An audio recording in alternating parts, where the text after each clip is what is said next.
Okay, everyone. So welcome to the ancient city of Buda, which is over here. Let's just take a little bit of a look.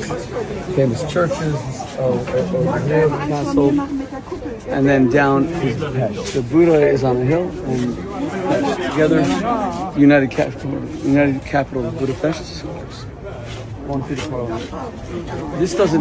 The beauty of the city doesn't bespeak in the beautiful architecture.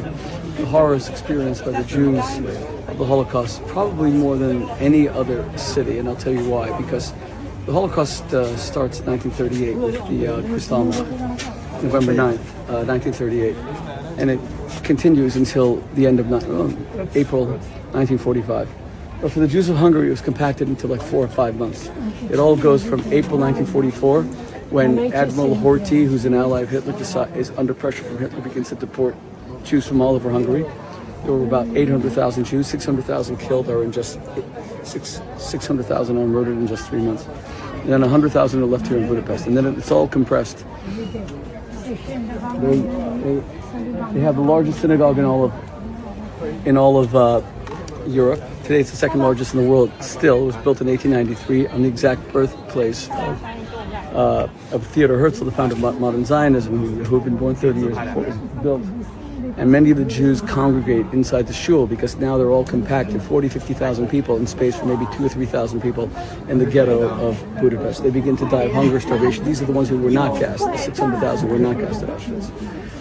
All around me in the city of Buda and the city of Pest, you have one great man, Raoul Wallenberg, who's a Swedish diplomat, appointed by the Swedish government, but really it's an American operation. He's appointed by the American Joint Distribution Committee and the War Refugee Board.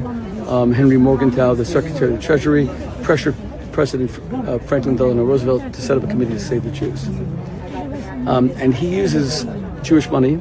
He was an amazing man to rent houses in buildings all over Budapest. And from here you would see a yellow and blue flag flying. And he said it's a consular area of the Swedish government and you can't enter. So the Nazis, the Gestapo, the Arrow Cross could not come and arrest Jews and kill them. Now the question then is, why did the Nazis go along with it? Why did the Arrow Cross go along with it? Because they wanted other neutral countries like Sweden and Switzerland and Spain to recognize their illegitimate government. So they needed support of neutral countries, the countries that were not allied with the West. So they went along with it for a while until they started to invade those Jewish areas. There's a Jewish hospital right in here. They came in one night, killed 45 Jewish patients. It doesn't sound a lot in terms of 10,000 dying a day at Auschwitz, but these were people who were in sick beds, etc. So horrible things were happening here. Much of the city was